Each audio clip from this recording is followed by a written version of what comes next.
기도로 찬양하심을 감사합니다. 주님을 닮은 모습으로 살아가야지만 그렇지 못한 모습으로 주님을 실망시켜드렸음을 고백합니다.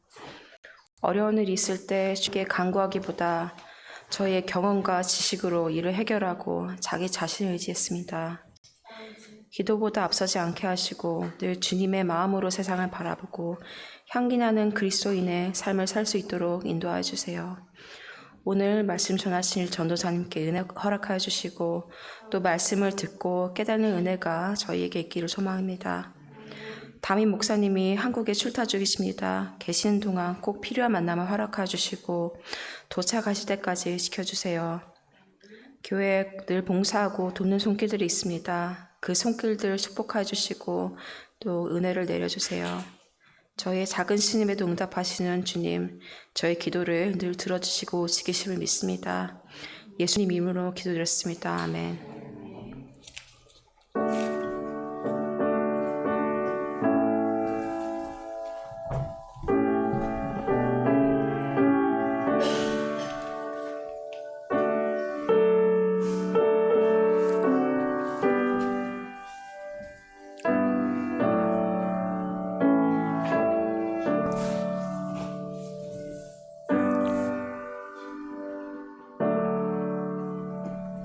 감사합니다.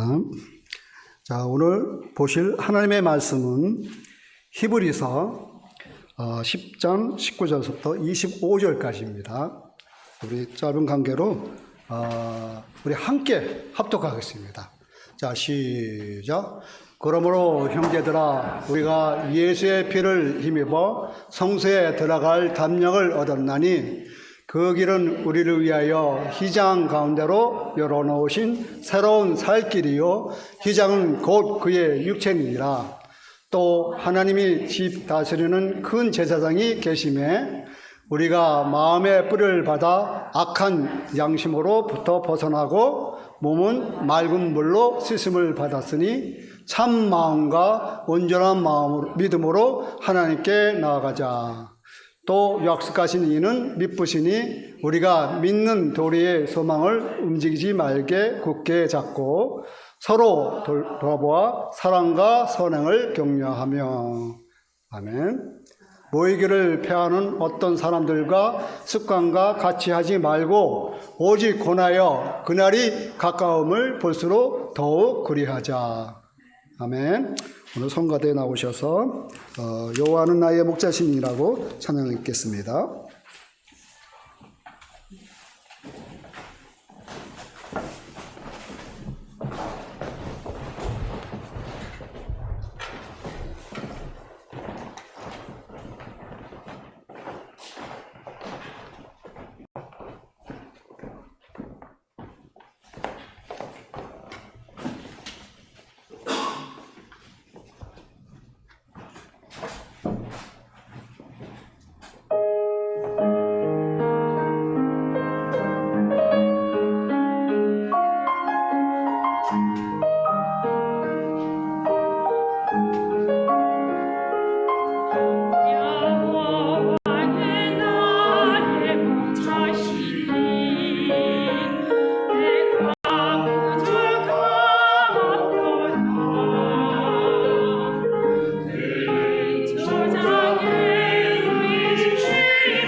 제가 1인 다역을 하니까 숨이 차네요. 왔다 갔다 올라갔다 내렸다 하니까 숨이 차.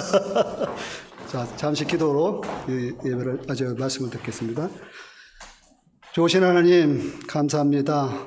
오늘 이렇게 이 예배를 허락해 주시니 정말 감사드립니다. 부족한 저가 감히 하나님의 말씀을 전하고자 합니다. 부족한 거 주님께서 아버지 부족한 모든 것을 감싸 주시고 아버지 이 시간은 오직 주님만을 드러낼 수 있는 이 시간이 되기를 원합니다. 말씀 선포할 때 아버지 제가 아니라 성령께서 하시옵소서. 성령께서 주시는 말씀으로 우리가 그 전하는 자나 듣는 자나 하나님의 은혜 속에 아버지 살아갈 수 있도록 인도하여 주시옵소서. 이 시간은 온전히 주님께만 의탁하며 이 모든 것을 우리 주 예수 그리스도의 이름으로 기도드렸습니다. 아멘. 오늘 설교 제목이 지성소로 가까이 가는 신앙이라고 오늘 말씀을 함께 나누겠습니다. 우리 파워포인트도 한번 띄워주십시오. 지성소도. 예, 저기 앞에 지성소 보이시죠? 그림 보이시죠? 예, 저 지성소가 성막인데 점점 보면은 그 들어가는 성막의 문이 하나입니다. 성막의 문이 하나인데 그 성막이 출입구가 하나인데 그 하나의 이유는 다 이렇게 성막에 하나하나 다 의미가 있습니다. 그런데 그 생명으로 들어가는 문은 오직 예수 그리스도밖에 없다는 것을 말해주고 있습니다. 그 성막에 들어가는 출입구가 하나밖에 없습니다. 성막에 바로 들어가면 번제단이 나옵니다. 저기 지금 불이 피우는 거 보이시죠? 중안에 불이 들어가면은 번제단이 있습니다. 예수님의 죽음을 상징합니다. 즉 피 흘림 없이는 제사함도 없다는 상징하는 것입니다.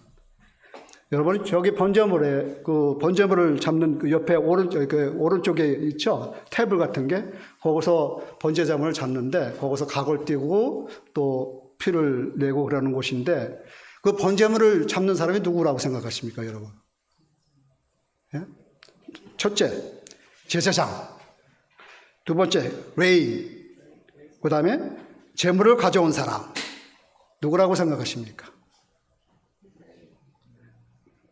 예, 제사장도 아니고 레인도 아니고 제물을 가져온 사람이 거기서 번제물을 잡습니다. 그리고 각을 뜹니다. 네. 제사장은 레인과 제물을 죽이거나 가죽을 벗기거나 각을 뜨지 않는다고 다만 그 피를 받아 뿌리고 제단에 불을 피우고 그 제물을 제단 불 위에 얹는 일을 했다고 합니다. 그 다음에 그 위에 올라가 보면 롯데야 나오죠. 물두멍. 그 위에 그 번제단 바로 위에 물두멍이 나옵니다. 물두멍은 특별히 규격과 사이즈가 없습니다. 물두멍은 물을 담는 그릇입니다. 물두멍에는 손과 발을 씻는 것으로 목적을 하고 있습니다. 우리 더러운 것들을 성소에 들어가기 전에 깨끗이 씻으라는 의미도 있습니다. 그 다음에 그 성소 커튼을 들고 들어가면은 바로 오른쪽에 떡상이 나옵니다. 그리고 왼쪽에 촛불이 나오고 그리고 그 앞에 분향단이 나옵니다. 성소에 가면 있습니다. 그런데 성소에 들어가면 오른쪽에 떡상은 의미라 하는 것은 떡상은 하나님의 풍성한 은혜를 말씀하고 있는 것입니다. 그 다음에 왼쪽에 촛대는 빛의 사명을 상징하고 있습니다. 분향단은 하나님께 아뢰고 하나님의 말씀을 듣는 기도를 또 상징하고 있습니다. 성막을 전체적인 구도를 위에서 보면 십자가 모양입니다. 분향단, 촛대, 떡상, 물두멍, 번제단이 이렇게 위에서 보면 십자가 모양이죠. 그렇죠? 그렇습니다. 마지막으로 휘장 뒤에는 지성소가 나옵니다. 이곳은 거룩한 하나님의 계승구실입니다. 또한 이곳에 아카시아 나무 조각목으로 만든 금으로 물론 덮었지만은 언약궤가 있습니다. 이 언약궤 안에는 여러분도 알다시피 만나, 모세의 십계명, 또 아론의 쌍난 지팡이가 있습니다. 재미있는 것은 성소 안의 성물들은 모두가 정금으로 만들어졌습니다.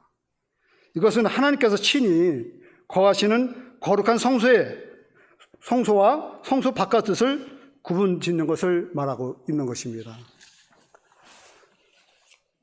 저는 학창시절 때 다른 과목보다는 역사 시간을 참 좋아했습니다.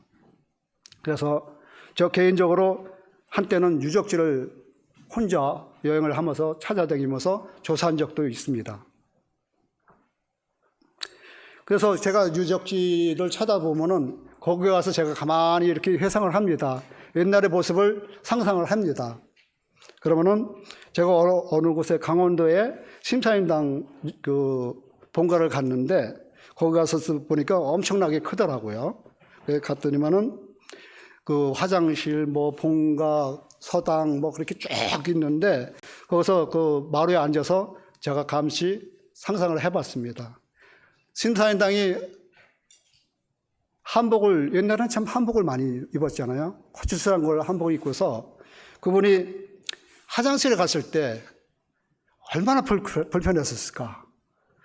또한 그때 당시에 심사임당은 어떤 화장지를 썼을까. 그런 상상을 막 해봅니다. 그러고서 저 혼자 픽픽 웃고 그런 생각을 하고 또 심사임당이 거기서 글방에서 공부하는 모습도 보고 그런 모습을 상상을 하면은 시간 가는지 모르고 하루가 또 가고 또 다른 데 가서 또 유적지를 탐방하다 보면은 그렇게 제가 유적지를 굉장히 좋아합니다. 그러다 보니까 그 마음이 아직도 남아 있어서 사실은 신약보다는 구약을 개인적으로 좋아합니다.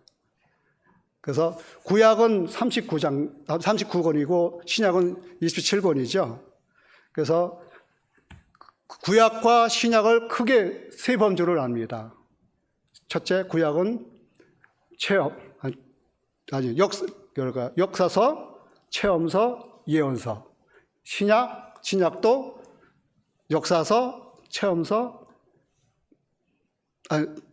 예언서로 나눕니다. 근데 그 구약은 역사서와 체험서를 강조합니다. 신약은 죄송합니다. 구약은 역사서와 예언서를 강조합니다. 그리고 신약은 체험서를 많이 강조하고 있습니다. 네.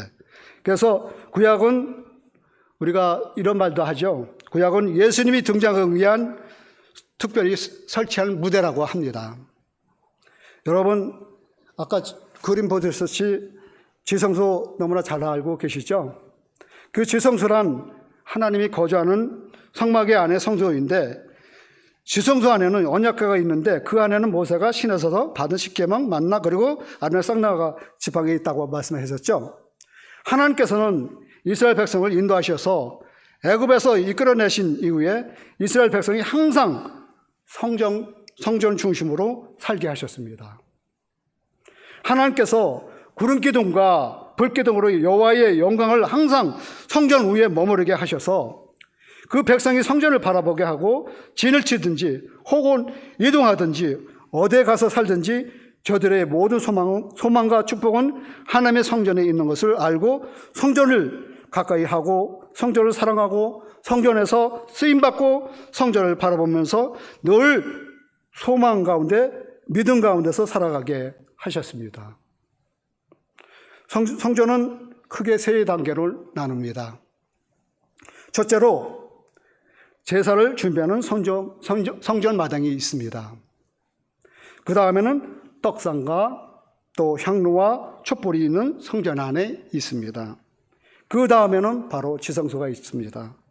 지성소와 성전 안은 커튼으로 경계를 그었습니다. 즉 청색, 자색, 홍색, 고운 배실로 정교하게 만든 휘장입니다. 그래서 그 성전은 대체로 세 가지 단계로 분류합니다. 제일 깊은 안에 지성소, 그 다음에는 성소, 그 다음에 마당으로 분류하고 있습니다. 이곳에는 네 지파만이 들어갈 수 있는 곳입니다. 마당이든 성전 안이든 지성소이든 간에 다른 사람들은 못 들어가게 되어 있습니다. 구약 성경에 보면 왕이 환보로 그 성전에 들어갔다가 하나님 앞에 문둥병을 걸린 경우도 있습니다. 하나님께서는 다른 지파가 그 안에 들어가는 것을 허락지 않으셨다는 것입니다. 오직 레위 지파만이 많이 들어갔습니다. 레위 지파 가운데서도 하나님께서 분류를 했습니다. 제일 귀한 지성소는 대제사장 들어가게 하였습니다. 1년에 하루밖에 들어가지 못합니다. 7월 10일 대속죄일에 하루 들어가게 되는 것입니다. 7월 10일은 제 생일입니다. 기억하십시오. 제 생일이니까 기억하시고 7월 10일입니다. 지나갔습니다. 지성소는 대제사장에 들어가게 하는 특별한 귀한 자리입니다. 그 다음에 성전에는 제사장이 들어가게 되어 있습니다. 성전 안에는 매일매일 제사장이 드나들게 되어 있습니다. 거기에는 이스라엘 12지파를 상징하는 떡이 있는데 이것은 매주 금요일날 안식일에 바꿉니다. 그 안에 떡이 있는 제사장들이 가져다 먹고 새로운 떡을 또 만들어서 가져다 놓는 것입니다. 그 다음은 7촛대가 있는데 이 촛대가 저녁마다 제사장이 들어가 불을 켜서 아직까지 불을 켜게 했습니다. 그 다음에 향을 피우는 향로가 있습니다. 아침에 들어가 향을 피우고 저녁에 향을 피우게 했습니다. 하루에 2번 제사장이 들어가게 향을 피웠던 것입니다. 다른 것은 성전에는 없습니다. 이것은 다 영적인 의미를 갖고 있는 것입니다. 그리고 마당에는 레위 지파 사람들이 와서 그곳에서 제물을 준비합니다. 양을 잡아 번제단에서 내장과 기름을 다 불에 태워 하나님 앞에 바치고 고기는 하나님 앞에 준비하고 제사장들이 그 일을 했던 것입니다. 그 다음에 성전 밖, 즉 마당 밖에 유대인의 뜰이 있습니다. 여러분 저 성막 앞에 바깥에 보면 뜰이 있죠? 예, 뜰이 있습니다. 이방인들이 들어올 수 있는 구역이 있고 유대인이라도 내 지파가 아닌 사람들이 들어올 수 있는 구역이 있다는 것입니다. 내 지파 사람이라도 마당까지 들어갈 수 있습니다. 성소 안에는 제사장이 들어가고 지성소에는 대제사장만 들어갈 수 있다는 것입니다. 그러면 여러분은 어디에 가는 것이 가장 하나님의 축복이라고 생각하십니까? 예, 바로 지성소죠. 하나님의 계신 곳에 들어가는 것이 하나님의 가장 큰 축복이라는 것입니다. 하나님의 가장 귀한 축복, 가장 귀한 은혜가 베풀어지는 곳이 지성소입니다. 지성소까지 나아가는 것은 제일 큰 축복이고 하나님의 뜻인데 우리는 왜 지성소에 못 들어갑니까? 우리가 범죄하였기 때문입니다. 죄인이기 때문에 못 들어가는 것입니다. 다른 사람들은 들어갈 수가 없습니다. 그래서 선을 긋고 커튼을 치고 대제사장만이 그 안에 들어가게 하였던 것입니다. 우리들의 소망이 바로 무엇입니까? 우리가 가장 바라는 것이 무엇입니까? 우리는 제일 귀한 축복받는 지성소에 들어가는 축복인 것입니다. 하나님을 가까이 하고 하나님을 만나는 것입니다. 하나님을 만나는 장소는 바로 지성소뿐이라는 것입니다. 성전 안에는 하나님을 만날 수가 없습니다. 성부 하나님께서는 지성소 안에 계십니다. 하나님께서 이스라엘 백성을 인도하셔서 지성소 안에 들어와서 하나님을 섬길 수 있도록 제사장의 민족으로 그들을 선택했고 출애굽기 19장에 말씀하고 있습니다. 그 안에 들어가는 자에게 제일 큰 축복이 있는데 예를 들면 제사장이 입은 겉옷에 예복에다 홍표를 붙였는데 그 홍표에는 12지파 이름이 새겨지고 12보석이 붙어 있다고 합니다.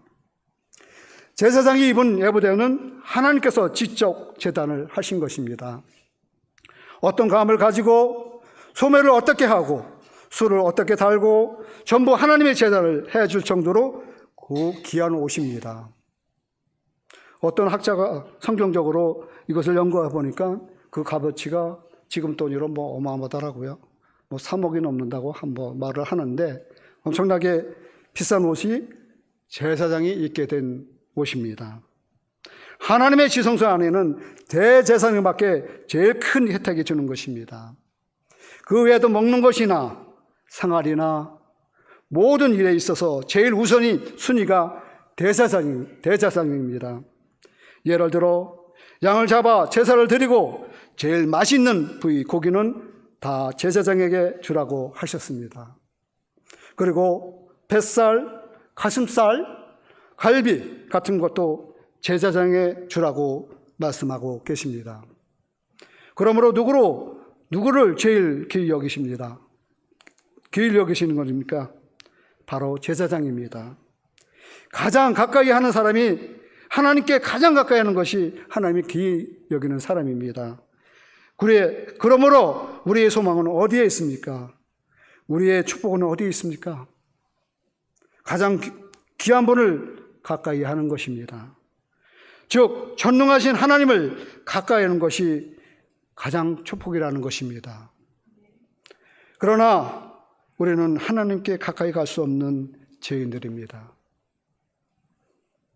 우리는 외지파도 아니고 유대인도 아닙니다. 그렇다면 우리가 서 있을 자리는 바로 이방의 뜰입니다. 이러한 우리를 위해 하나님의 아들 예수 그리스도께서 오셔서 우리 죄를 위하여 십자가를 지시고 이방일지라도 지성소까지 들어가는 하나님의 축복을 우리에게 주신 것입니다. 그 예수님의 십자가를 지고 돌아가실 때 그 순간에 바로 성전 휘장이 찢어졌다는 것을 성경을 말씀하고 있는 것입니다. 예수님의 보혈로 우리 같은 죄인들이, 우리 같은 부족한 자들이 지성소로 들어가는 축복을 우리 예수님의 피로 공로로 주셨다는 것입니다. 그래서 죄 때문에 못 들어가는 우리에게 그 안까지 들어가서 하나님을 만날 수 있도록 만들어 주신 것입니다. 성소에는 제사장이라도 짐승의 죽은 시체라도 본 것이 있으면 들어가지 못합니다. 절대로 흠이 있는 자는 들어가지 못합니다. 흠이 있는 자는 들어갔다면 바로 죽습니다. 제사장 아니라 누가 들어갔더라도 흠이 있는 자가 들어가면 그 제사장 들어가면 바로 죽습니다. 제사장도 그래서 매일 목욕을 해야 하고 들어갈 때마다 손을 씻어야 하고 깨끗한 옷을 입고 제사장의 몸에 조그만 흠이 있어도 그 안에 들어갈 수 없게 하셨다는 것입니다. 하나님은 거룩하시기 때문에 완전한 자만이 지성소 안에 들어갈 수 있게 하셨습니다. 여러분 혹시라도 이런 말을 들어본 적 있습니까? 제사장이 지성소에 들어갈 때 이 에봇이란 것은 제사장만 옷는 옷입니다. 제사장의 옷에 방울이 달려있는 톡톡한 옷입니다. 몇 개인지는 성경은 기록되지 않습니다. 그러나 유대인의 율법서 미시나에서는 앞에 36개, 뒤에 36개, 모두 27개의 방울이 달려있다고 말해주고 있습니다. 그래서 제사장이 다닐 때 방울 소리가 언제나 울린다고 합니다. 대제사장은 지성소에 들어갈 때 이 옷을 입고 들어간다고 말하고 있습니다.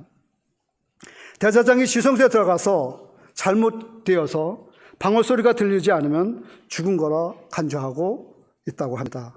그러나 이 지성소는 아무나 들어갈 수 없기에 그래서 아예 들어갈 때는 허리에 끈을 메고 들어갑니다. 여러분 왜 끈을 메고 들어가죠? 끈을 잡아당겨서 제사장 시체를 끌어낸다고 합니다. 그러나 제가 이 내용을 찾아보니까 이 내용이 성경에 기록된 이 내용은 아닙니다. 오히려 대제사장은 에봇이 아닌 흰 세마포를 옷을 입고 들어갔고 1년에 대속죄일에 7월 10일 날 달 하루만 지성소에 들어갔으며 그 하루 동안에 4차례 지성소로 드나들었을 것으로 성경을 기록하고 있습니다. 여러분, 유대인이 아닌 이방인에게 우리에게 하나님의 앞까지 나올 수 있는 지성소의 길을 열어주신 주님의 은혜가 얼마나 큰지 모릅니다. 우리의 축복은 지성소 안에 있습니다. 우리는 은혜의 지성소에 있는 것입니다. 여러분, 오늘 지성소 얘기하다 보니까 잠시 제가 좀 말이 조금 덧나가도 좀 이해하기 바랍니다.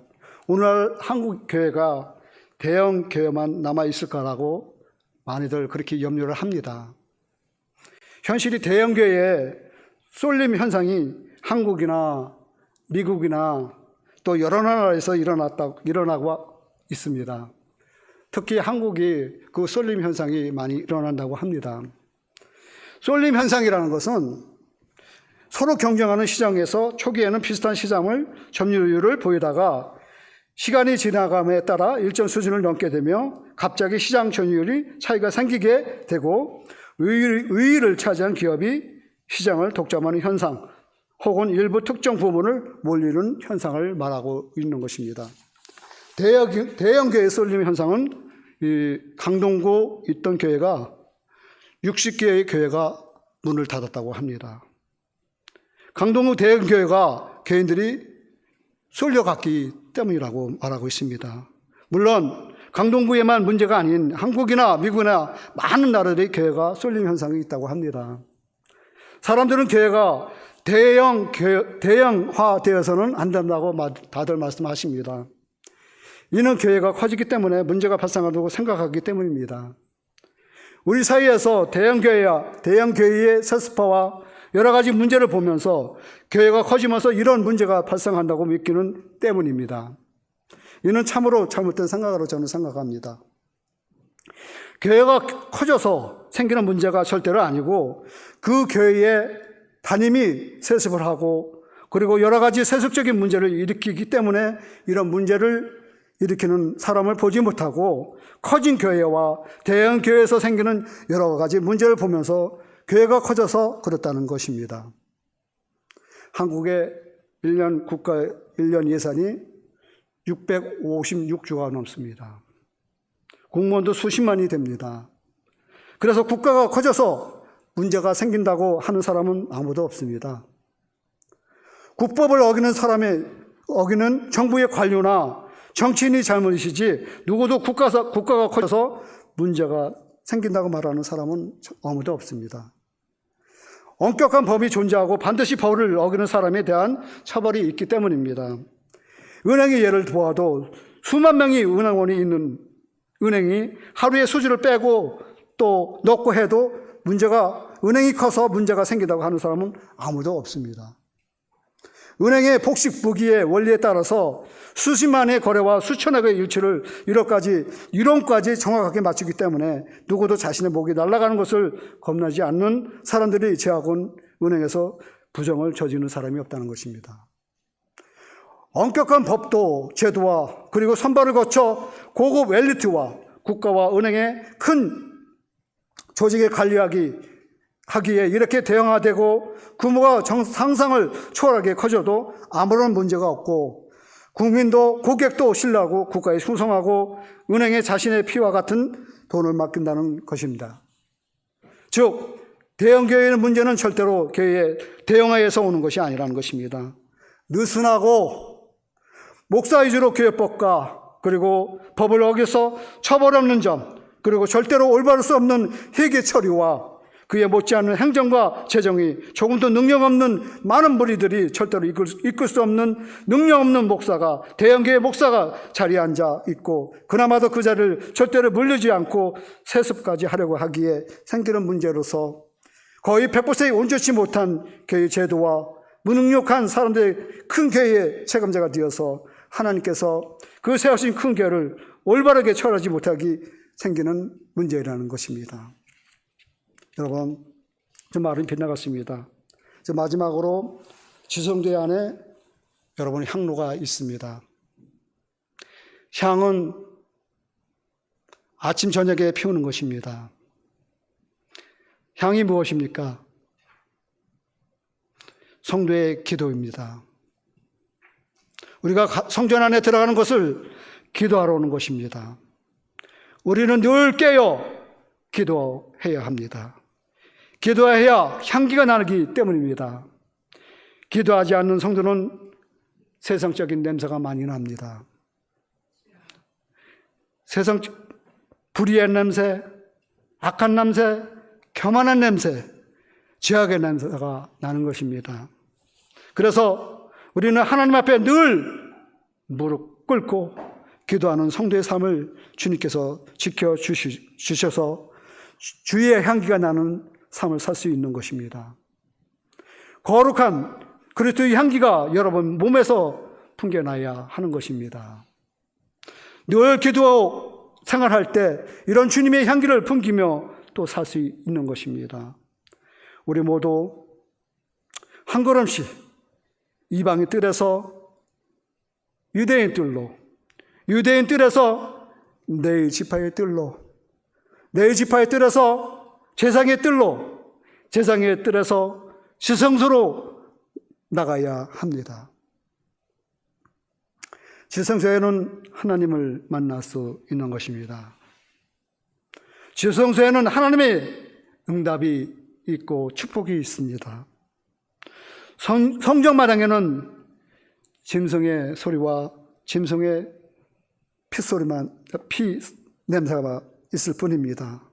그러나 지성소에는 하나님이 계시기에 만남이 있는 것입니다. 아론은 하나님께 영광을 보게 되었고 아론의 지식도 하나님의 영광 속에서 어찌할 바를 모르는 감사와 감격과 또 영광 중에 그곳에 거하게 되는 것입니다. 우리의 축복은 하나님이 가까이 하는 것입니다. 시편 73편 23장 28절은 하나님을 가까이 함이 내게 복이라고 말씀하셨습니다. 하나님을 멀리하는 것이 멸망의 시작이며 하나님을 가까이 하는 것이 복이라고 강조하고 있는 것입니다. 우리의 생명이 있는 동안 하나님께 매일매일 가까이 나가야 하는 것입니다. 우리가 호흡이 있는 동안에 날마다 주께 나아가 주님께 삶을 드려야 하는 것입니다. 여러분, 우리가 기도 없이는 주님께로 나갈 수가 없습니다. 우리가 기도 없이는 주님을 만날 수 없고 주님의 음성을 들을 수가 없습니다. 우리가 기도로서 주님 앞에 나갈 때 우리는 주님의 음성을 듣고 주님을 만날 수가 있는 것입니다. 여러분 삶에 기도가 없는 삶은 죽은 삶입니다. 기도가 없는 사람은 주님을 만날 수 없고 주님의 원하시는 열매를 맺고 살아갈 수가 없는 것입니다. 여러분, 늘 기도하셔서 하나님 앞에 늘 가까이 하셔서 지성소로 들어가는 하나님의 축복이 여러분에게 있기를 기도하겠습니다. 아멘. 다 같이 기도하겠습니다. 우리는 하나님께 가까이 나갈 수 없는 죄인입니다. 우리는 레위지파도 아니고 유대인도 아닙니다. 우리가 서 있는 자리를 이방의 뜨림이었습니다. 이러한 우리를 예수의 피를 힘입어 성소에 들어갈 담력을 얻었습니다. 예수님의 피의 공로로 하나님을 가장 가까이 있는 곳에서 섬길 수 있는 대제사장의 축복을 주신 주님을 기억하며 주님의 영광과 기쁨이 되는 삶을 살기를 원합니다. 예수님의 이름으로 기도드렸습니다. 아멘.